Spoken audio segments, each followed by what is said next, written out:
Cool. Quick show of hands. How many of you are comfortable being uncomfortable? Cool. For the remainder of any questions, I actually want you to raise your opposite hand than you just used to raise your hand. So, of those people, how many of you are willing to participate in an experiential exercise that speaks to the paradox of perfect practice? Cool. Those people, I want you to stand up and sit on the opposite side of the room that you just picked. So whether you're in the back, go to the front. If you're on the left, go to the right. Yeah, sure, no problem. I feel lonely. Yeah, all these new feelings, right? Stranger danger is sitting next to someone that you didn't expect next to. This is unexpected.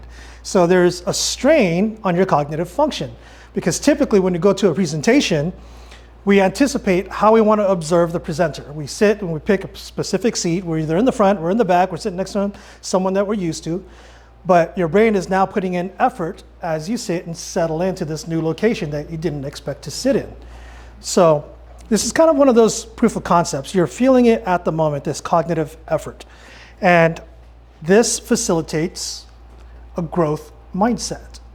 Typically, the opposite of that is a fixed mindset. A fixed mindset is we go to what's reliable. We do what we're used to doing. And the Harvard Business School defines a fixed mindset as one that is stable and unchangeable over time. And as living organisms, we have a negativity bias where we tend to not take many chances. We prefer to do what's reliable, what we know to be true. So we fall back on historical events, and that becomes our safe space. That becomes our comfort zone, so we stay comfortable with the choices and decisions that we make.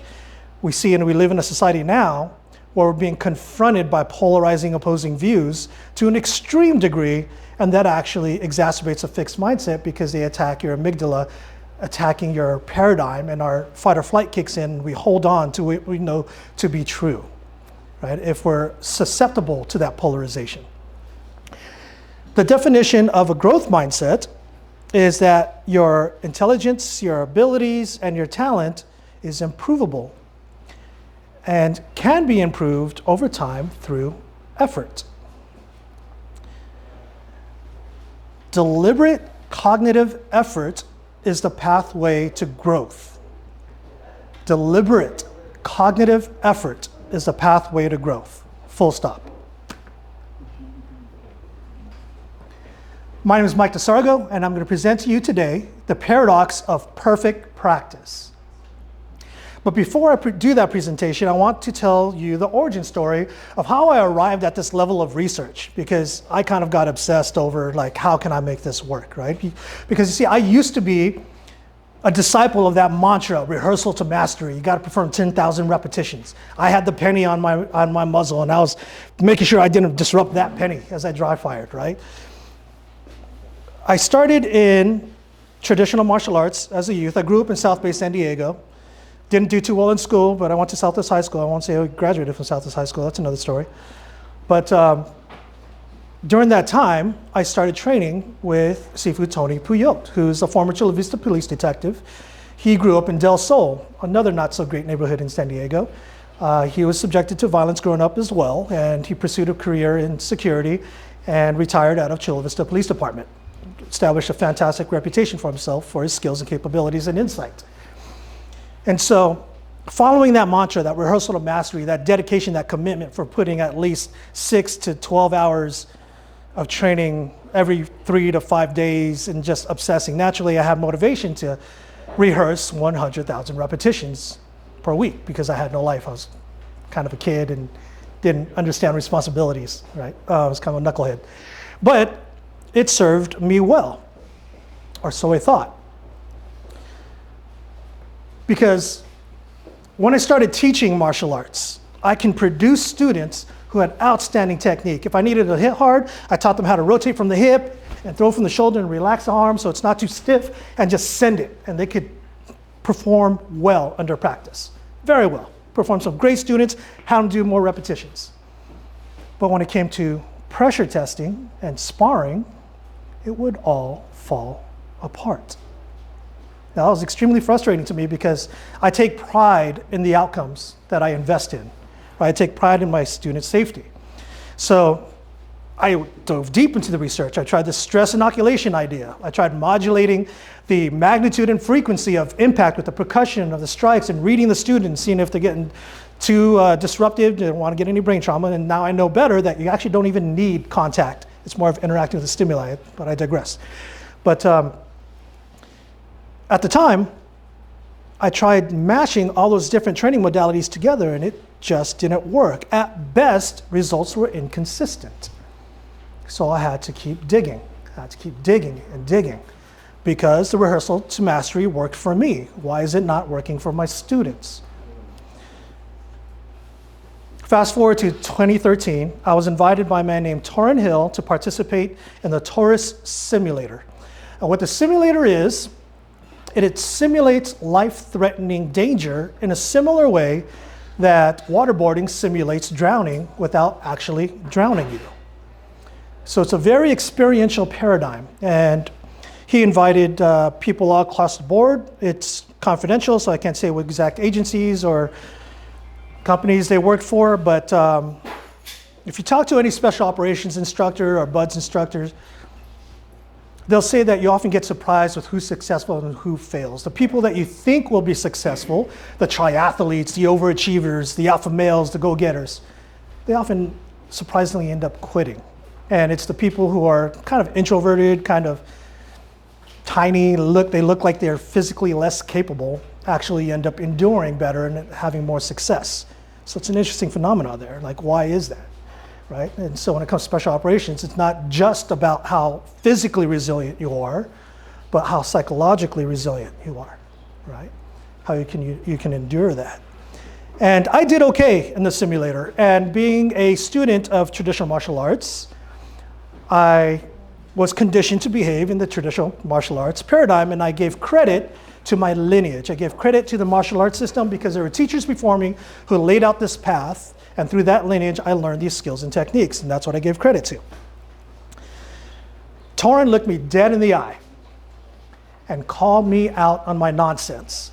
On the most counterintuitive point, but he was right, because the logic and the science checks out. What he said to me was that those techniques, sure, there were tools, a martial arts system or whatever tools I used at that time period, there were tools, they weren't me. And what he credited more of my outcomes to was that I had a unique experiential profile that allowed my brain to facilitate memories and access certain techniques within the schema, which is different neuronal chunks in your brain, and be able to network into those skill sets while under the influence of survival serum. Survival serum is a concoction of different neurochemicals. We all hear about adrenaline. You also have noradrenaline, or specifically epinephrine and norepinephrine. Norepinephrine is the adrenaline that penetrates the blood-brain barrier and actually alters your perception of reality in the sense that you start to really gather a lot of information about the threat. Where if you've ever been in a car accident and you can recall and you said it felt like slow motion, or you hear a lot of people that are involved in some kind of lethal force encounter where the knife looked like it had Mickey Mouse hands. You know, you hear about auditory exclusion where you start attenuating sounds and we could only hear a specific sound. So these neurochemicals are something that changes how you perceive in reality and subsequently changes how you process information and lastly, how you perform. Now, we always talk about performance under stress and that the brain doesn't discern the difference between the kinds of stress. But it does discern how the information is processed because the stress that you experience through exercise is still stress. You still get some adrenaline release. You still get some of the dopamine, the acetylcholine, and all that good stuff. But it's very different with how it's processed than competition shooting. And competition shooting is very different. And that kind of stress, that kind of pressure is very different with how the brain processes that kind of stress and those kind of environmental stimuli than processing your kid that just got stabbed. What you're experiencing just now, as I described your kid getting stabbed, is a visualization of the kind of stress that is missing in our training. And when we talk about defensive shooting, right?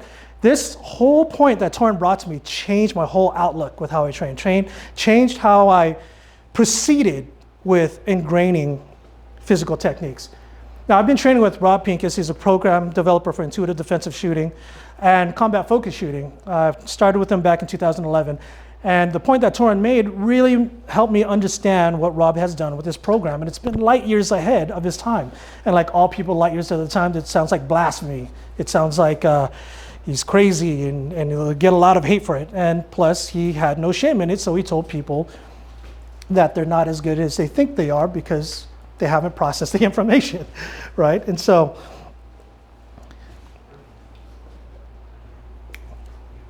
the key missing piece is a phenomenon known now in the sports performance industry as contextual interference, right? So when we look at this thing called block practice, that rehearsal to mastery, that's what we started with this, right? We started with putting the penny on your muzzle and dry firing 10,000 reps to get good at your trigger press. Well, we look at dry fire, say you do a few thousand repetitions, go to the range, 2 to 3 shots into live fire, most of that performance diminishes back to where you were initially, right? If you're shooting low and left, okay, I got to do another 10,000 reps. And then you go back to the range and you're now shooting low and left again, right? And so, yes, it does help, but is the return on investment of your resources worth that training paradigm? Is there a more efficient path to fix anticipation of recoil? And the better way to leverage dry fire would be to be at the range and mix in some dummy rounds with it, because most people can't feel what they're doing, whether they're squeezing their grip or pushing the trigger. They can't feel it because the recoil, the inertia and the recoil, it's too much signal noise to their kinesthesia or how it feels that they can't discern that subtlety, right? They don't know that they're shooting by squeezing or anticipating. And so when you mix in dummy rounds, they're shooting live fire, they're getting the actual contextual interference of the recoil and the inertia. Then when that dummy round hits the magazine and gets chambered, when they go to press the trigger, you'll see a really dramatic pull.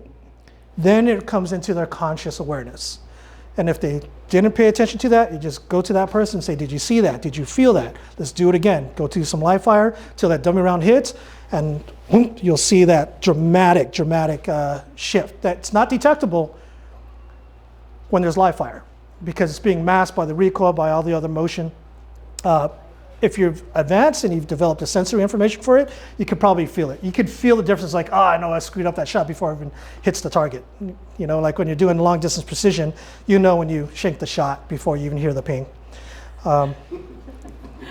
Relatable, right? And so that is an example of how we could use contextual interference to be more efficient in our training methods. So again, to kind of define this event, this block practice, actually that was really good. That was really, really good. Let me shift to that door slamming. Did anybody turn back and look at the door? You got one person because of proximity. So you are the most vulnerable. So this is now what we're talking about now in defensive shooting, is that defensive shooting is counter ambush by nature. And a lot of times when we watch these videos, you see the comments section said, you should have paid more attention, right? They were distracted. So right now, you should be paying attention to me because you're here to listen to the paradox of perfect practice. You're not supposed to be paying attention to that door. Right? I mean, there are hypervigilant people. If you're in an increased risk profile, then it might be your job to look at that door. But that's a different context. It's a very different context than what I'm talking about. So when it comes to situational awareness and growth mindset and fixed mindset, I've actually gotten away from the word mindset. Because situational awareness is less about mindset, because that means that your mind is set, your mind is fixed. And you can't be fixed with hypervigilance because it is not healthy. It is not appropriate for most function of society because 99.9% of the times when that door slams, it's just someone who didn't mean to slam it and they go, oh, I'm sorry, my bad, didn't mean to be disruptive, right? And so like, if you turn around and you go here right off the bat, like that's not a healthy response. You do that in front of law enforcement and I wish you luck, right? We don't want to be hypervigilant. It's not functional, it's not healthy, it's no way to live. Mind state, in that growth mind state, is where we want to be, where we manage our attention, we shift our attention, because you're paying attention to me, and we're at a gun show, but there are no gun vendors in here. We shouldn't have any guns in here. But if you hear a slidey part, that should be your indicator of potential danger, just like that door slamming was an indicator of potential danger. And the two of you are the most vulnerable, so you're the most compelled to assess, break your attention, shift your attention to what that was, right? Everybody else, we didn't recognize that as a threat indicator because you're not in that close of proximity. You processed it very quickly, it was a door closing. But are people supposed to be coming through that door is the question, right? And so that's part of that cognitive flexibility that we really need to key in on. And that first exercise is another step in training the brain to be flexible. That's what we really need to do, because there's a mechanistic aspect to this, is this neuronal flexibility and being able to shift your attention from what you're doing and recognizing a threat indicator. Stick around for Brady's talk after this. He's going to talk about the warrior philosophy mindset. And you know, he's an expert in that field. I'm not going to go too deep into the mindset aspect. The main takeaway that I want you to think about in regards to the situational awareness aspect is getting used to shifting your attention.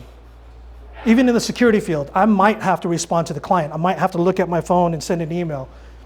I might have to do other things. That's what I'm supposed to do. I'm not distracted by my phone. The ambush is the distraction. You have to get used to recognizing whether this distracting stimuli is an actual threat. And it's a process of register and recall and recognition. And through training, you start to recognize the sound of a slide racking, right? You know what that is. You can recognize the sound of different calibers.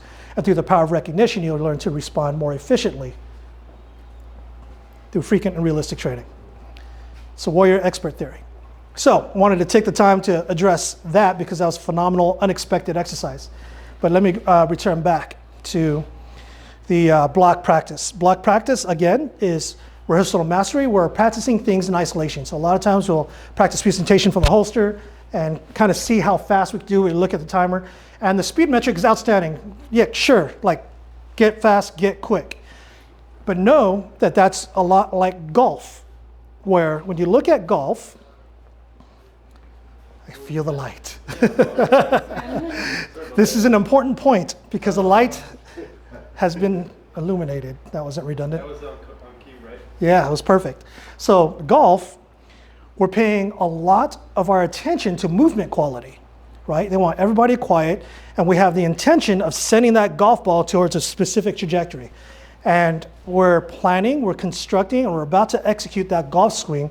I don't know how to golf, I'm just pretending. Yeah, I get frustrated. I go full Happy Gilmore in golf. But hopefully you get the point that even when you watch a sports event, a golf event, it's quiet on the set, right? Let him focus, let him pay all that attention, let him invest all his resources on the movement quality as he executes that golf swing.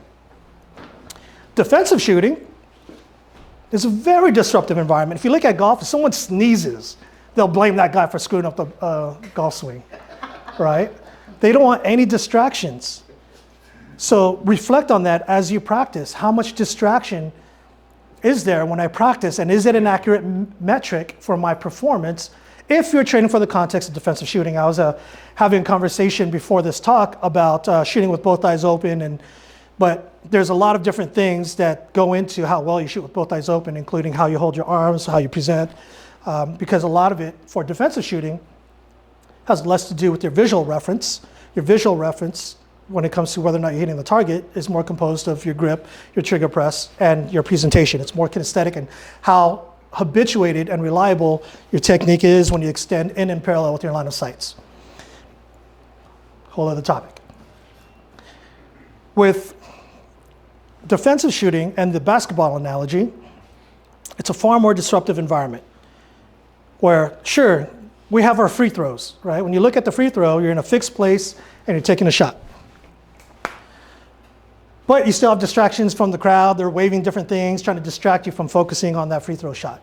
So that's more similar to like an active killer or active shooter situation, where there's a killer indiscriminately killing people and they may not be paying attention to you. So you might have the luxury of taking your time and focusing in on a good quality trigger press at extended distances. Sure, there's that. But a vast majority of defensive shooting is more like basketball in the sense that you have someone disrupting your running path, you have someone trying to block your shot, you have someone trying to steal the ball away from you. It's very disruptive, and you're going to have to figure it out. You're going to have to apply your fundamentals to the game and get that shot.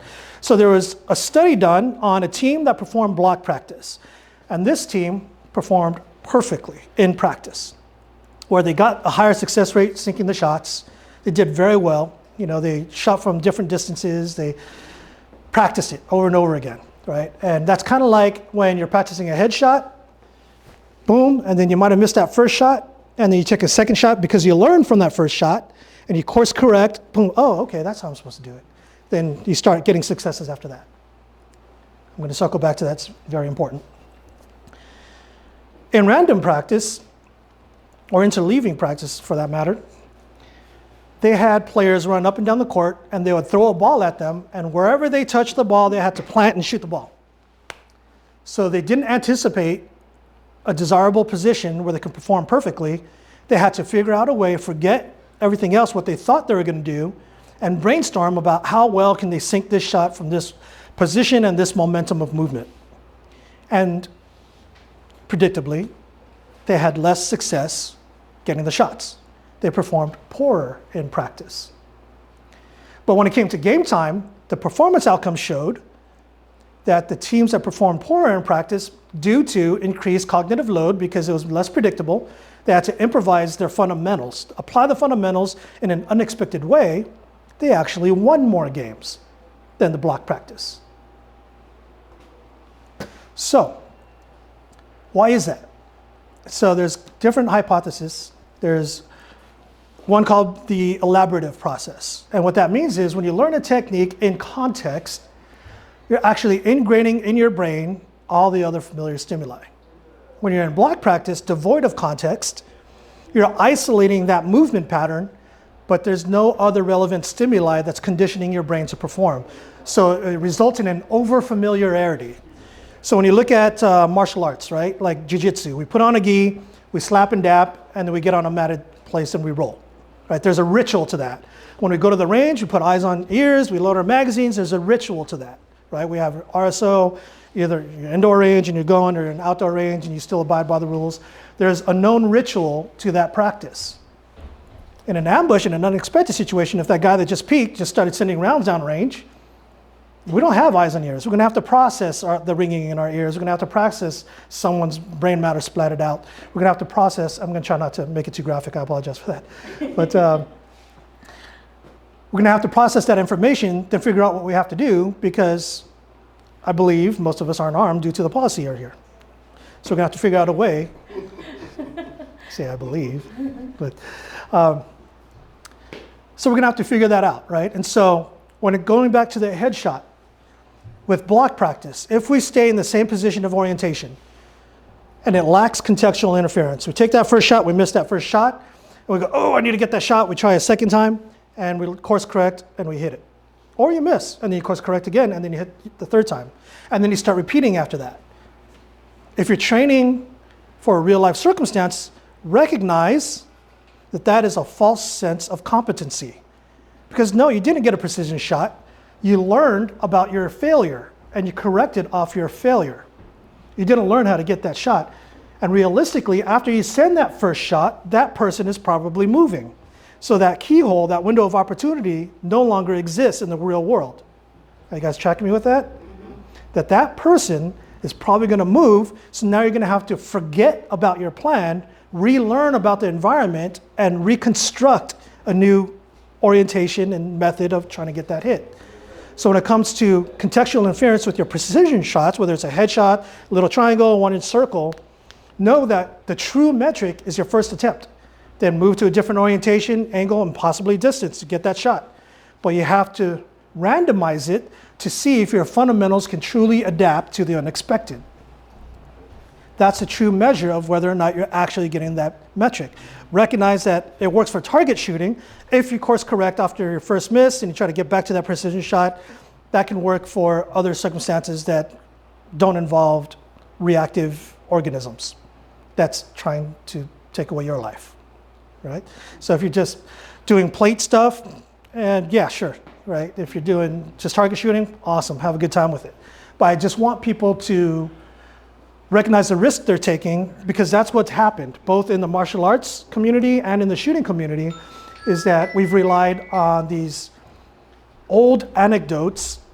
Like Jeff Cooper was one of the first pioneers to really start taking an academic approach to trying to develop shooting skills, right? So when we look at the Mozambique drill, he took the anecdote, I think his name was Mike Rousseau in Rhodesia, and he was shooting a guy in the chest, the guy wouldn't stop, so then he shot him in the face or hit his neck or something rather, and it stopped him.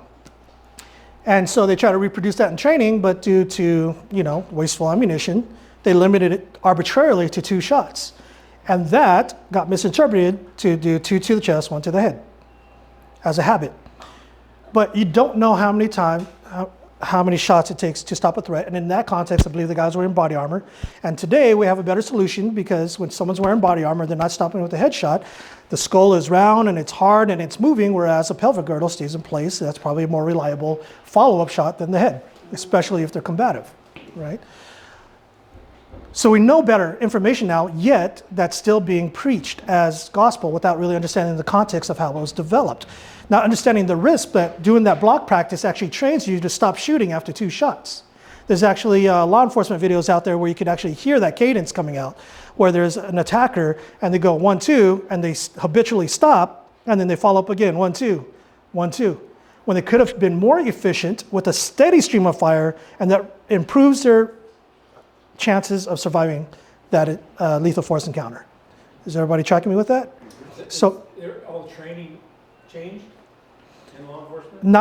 Not all across the board, because whether it comes to naval special warfare, whether it comes to FBI, whether it comes to law enforcement, whoever is in the administration of the time and in the war of the time and whatever violence is happening at the time, there are other competing interests, whether it's liability, career promotion, conservative risk-taking. These are all these other variables that go in. It's not always what's best, right? Like it took how long for the FBI to sign off on the 9mm? And then once they did it, then everybody else was legally free of that liability, because now they can quote, FBI did all the tests, they signed off on it, so when our department switches to 9mm, we're safe. But if you did that before the FBI did that, then you have to explain yourself why you did that if you actually cost people's lives. So when it comes to the appeal to authority, there's far more behind the scenes than people recognize. When it comes to, this is what the military uses, this is what the law enforcement uses, and this and that. The private sector moves far faster than the public sector, much faster. But it also requires a lot more due diligence, because there is a lot of nonsense out there. That being said, going back to the, we talked about the headshot thing, so I'm kind of bouncing around. The other way that contextual interference works is the reconstruction process, and I talked a little bit about that. So the first one was the elaborative process. So let me actually go back to the elaborative process and explain that a little bit more. Earlier in the talk, I talked about how I did okay in the simulator. And it's because I was familiar with how it feels to be under the influence of survival serum.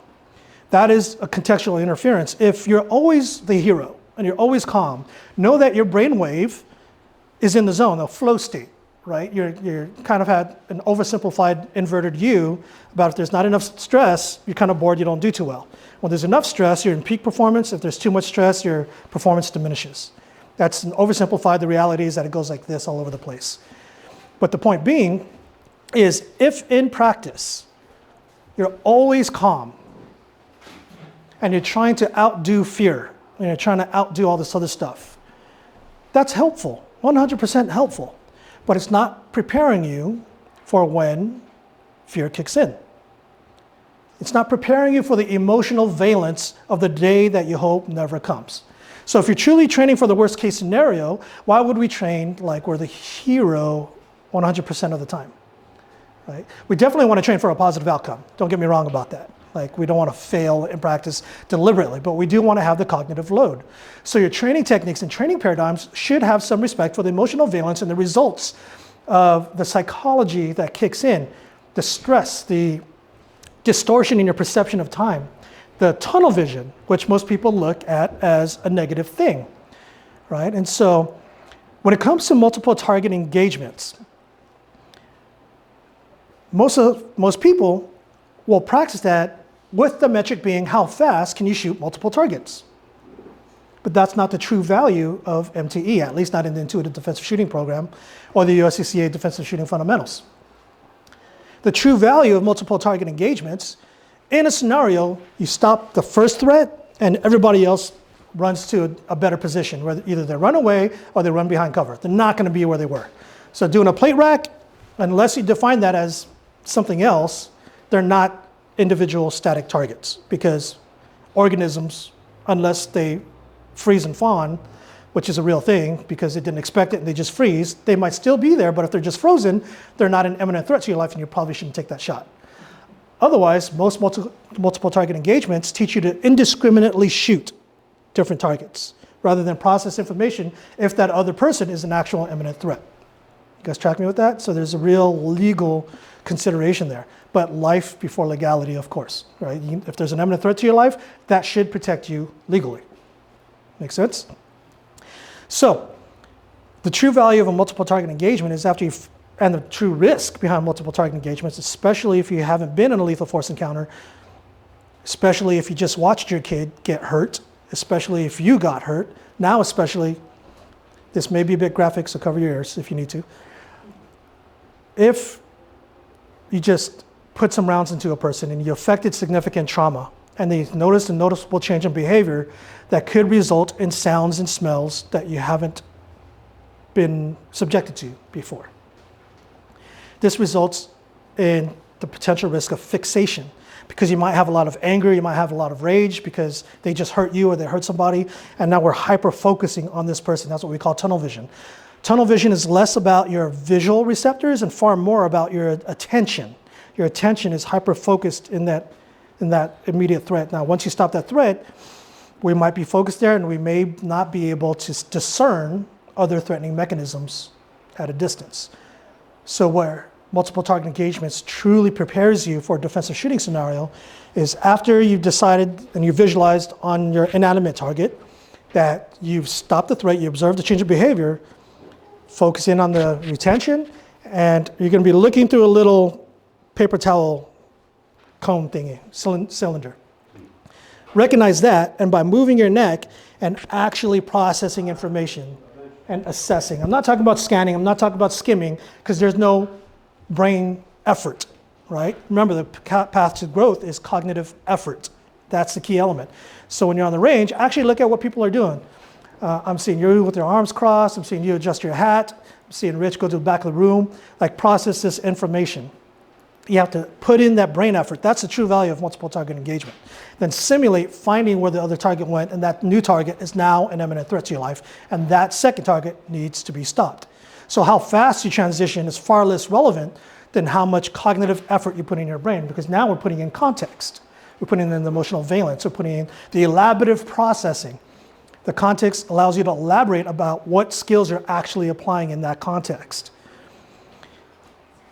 We are forgetting about what we needed to do because we stopped this threat, and instead of fixing on it, we're breaking that. And so now we're doing the reconstruction hypothesis. Now we're bringing it in, and we're now assessing the environment, looking for anybody else that might be a risk to you. Something that most people don't consider is that other CCW witnesses may think you're an active killer, and so they're a risk to you, but they don't need to be shot. But they are a threat, but they don't need to be shot. Same thing with security. You see that quite a bit, where security might just start plugging away because he saw you shoot somebody. So you might have to look over your shoulders, and your behavior and how you communicate and your awareness will determine whether or not another good guy will shoot you because they think you're a bad guy. Right? There's a lot of tragic circumstances where that influence of survival serum in a home invasion got them so fixed that they didn't hear law enforcement enter their home.